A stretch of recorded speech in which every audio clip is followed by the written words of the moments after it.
And we're back at the Geek Speak Radio Show, talking to Jen K. Stuller, the program and events coordinator at Geek Girl Con. GeekGirlCon.com is the website linked up to ours, GeekSpeakRadioShow.com. A lot of stuff that they're planning, obviously a lot of guests, and still more to come. Keep on checking that website, and they will tell you exactly who is coming up. All of it, believe it or not, like I said, is volunteer time. But Jen does do some other things besides that, right, Jen? Yes, I do. Yeah, tell us a little bit about that. What you do, what your real job is. My real job is writing about gender and sexuality in popular culture, as well as being a cultural critic. Unfortunately, I don't get paid very much because of the state of publishing and how that's sort of evolving. Most writers are kind of trying to figure out what's going to happen with the death of print. So I'm very lucky that I have a husband with a good job who is incredibly supportive of the work that I'm doing. So I had my first book come out a year ago. It's, as we talked about before, it's a history of female super and action heroes in popular culture, and how they sort of reflect and are inspired by real world politics, as well as how sort of representations of women in those genres are different from men. Sure. Jen, let me ask you about that, because it's obviously the late 90s and 2000s were... we saw a glut of female stars and action heroes who were not necessarily the big busty comic book heroines that everybody seems to automatically identify with female superheroes. People obviously like Xena and Buffy and Jennifer Garner on Alias. Sydney Bristow is a prime example. Now, recently it's switched back essentially to the old school version with the men in the lead. The women are the female sidekicks or the romantic interests, not necessarily all that well developed, and I'm not talking about their chests, developed as characters. Do you think that pop culture is cyclical, because this obviously comes up in conversation a lot, that we're just essentially one TV season away from a whole glut of new heroes, of new female heroes? Do you think it's going to come back around? Yeah, I was actually just talking to somebody about this yesterday, and I hope so. And, when I was writing the history section of my book, it's really easy to impose a linear structure when you're writing a history. Mm-hmm. So it looks that way. I mean, when you start with, men being sent off to fight in the Second World War and women coming out into the public sphere, to work in industry and to write comic books and draw comic books, and you start to see much more sort of empowered representations of female characters. And then in the 1950s, when there's propaganda, when the men come home, that women need to go back into the home so men can have their jobs, you start to see sort of these more normative interpretations of what female behavior should be. So each decade seems to prove, and in the 60s you get the flower power and the female empowerment, and in the 70s there's the women's movement, right? Yeah, and so again you see more. You see Wonder Woman, Bionic Woman, Charlie's Angels. Comic books tried to incorporate some sort of feminist ideals, not really very effectively, right? Yeah. Well, let me ask you a question about Charlie's Angels. This is not to split any hairs, but Charlie's Angels. The females being in the lead is obviously a step forward, but the actual portrayal of the women counts for something, right? Because Charlie's Angels is obviously being remade for this fall, and with a whole new set of gorgeous and multicultural, finally, women, but they still have a man as their boss, and so the portrayal, actually, you have to weight that a little bit too, not just the fact that there are women in the lead roles, right? The kind of women count. The kind of women. I mean, I was really excited when. With some trepidation for the new Nikita. Right. Because Nikita was both in the films and the Peta Wilson show, was a great character and really kind of a complex character. Yes. And so when it came out, I was like, oh my God, we're going to have a female of color in the lead role, on television, in the Nikita role. She's mentoring a woman, which you never ever see in popular culture. No. And then the show is just so filled with plot holes that I can't even watch it. It's pretty bad, yeah, absolutely. It passes the Bechdel test, though, which is a huge... Well, yeah, but she's, I remember, oh my gosh, now I'm spacing on the name of the actress. Maggie Q?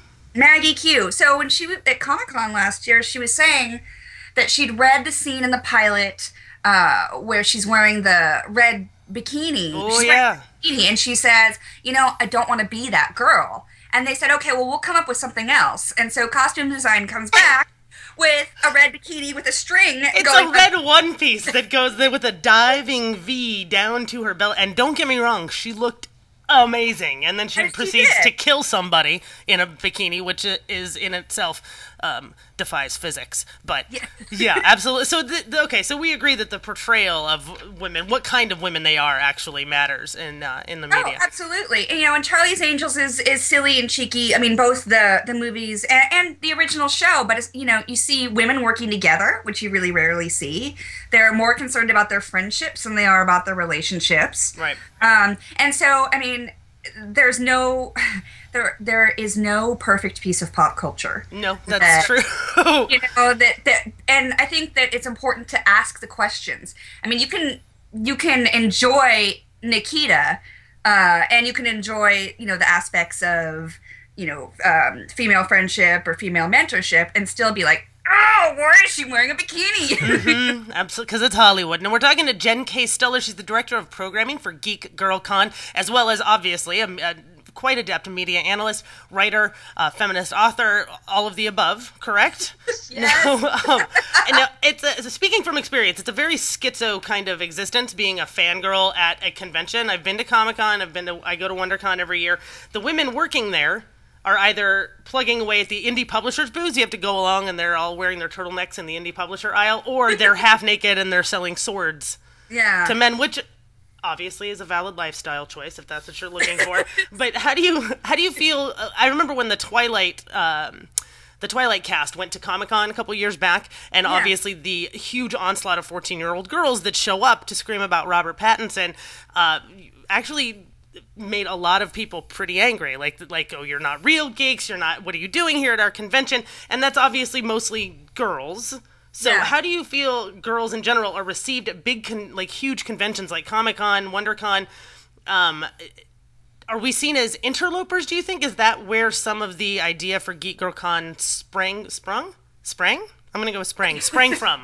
Well, I think some of the so there are a couple different things there. I think one of the things is where Geek Girl Con sprang from was, the story's been oft told, but the Geek Girls Exist panel that was put on at Comic-Con this past summer, was packed. It was the fire marshal had to say no more people can go in, and then there was the Geek Girl Tweet Up.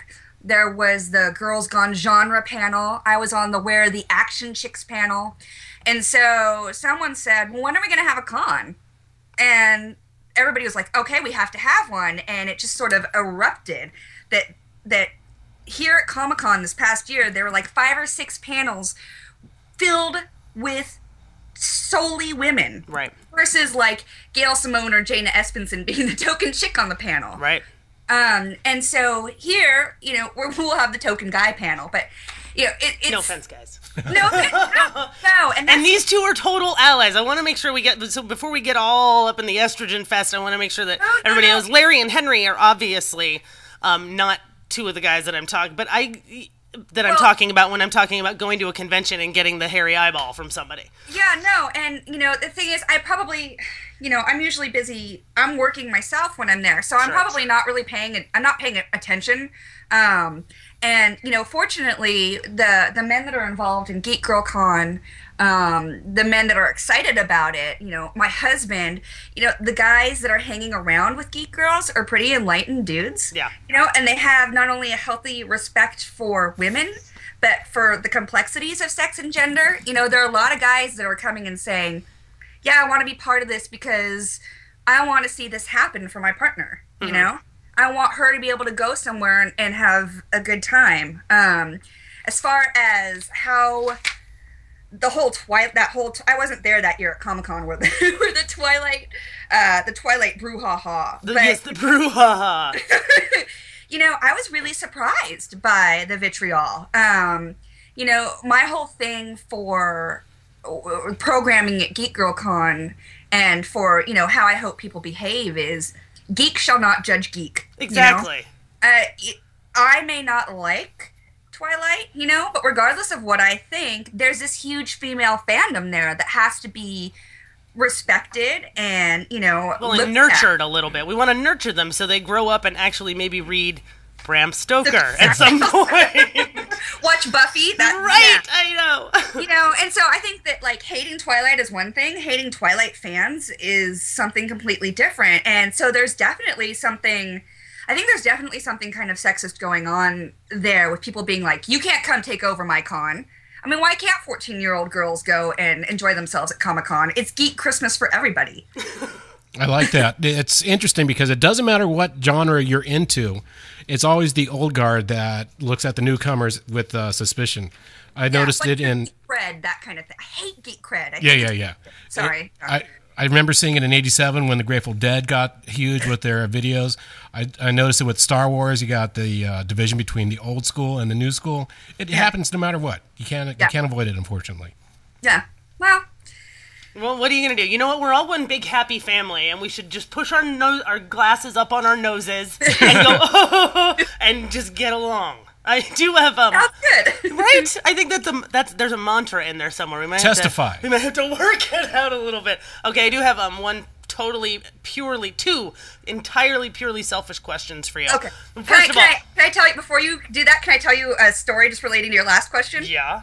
We had a meeting last night, a staff meeting, and one of the girls had been at a convention my programming assistant had been, Jenna, at a convention in Eastern Washington, RadCon, and she was telling a 17-year-old girl about Geek Girl Con, and the girl started crying. Wow. And she said, "You mean there are other people like me? Oh, man. You mean there are going to be a whole other..." I'm going to start crying now. There's going to be a whole room of girls like me?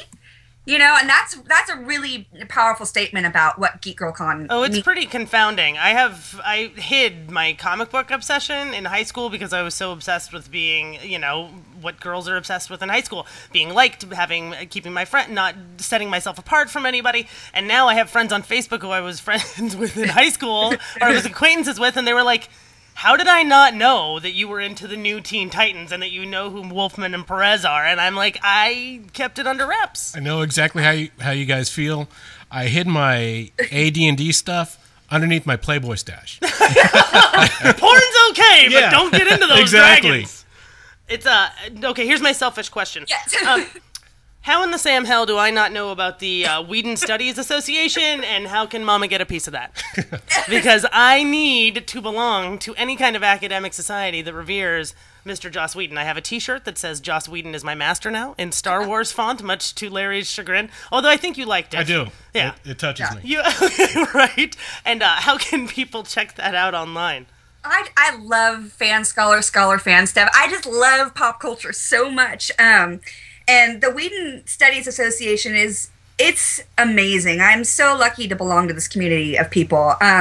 So basically go to the Slayage website. Okay. Slayage is an academic journal looking at the works of Joss Whedon. And every 2 years we have a convention, the Slayage Conference on the Whedonverses. It's an academic conference. People coming from all different disciplines to talk about the work of Joss Whedon. Oh my God, you just described my perfect weekend. If there were ice cream and chocolate involved, I would never, ever leave. We have a banquet with drinking and sing-alongs. That'll work too! So the next one, actually, there have been 4 so far, and they've all been held in the South in June.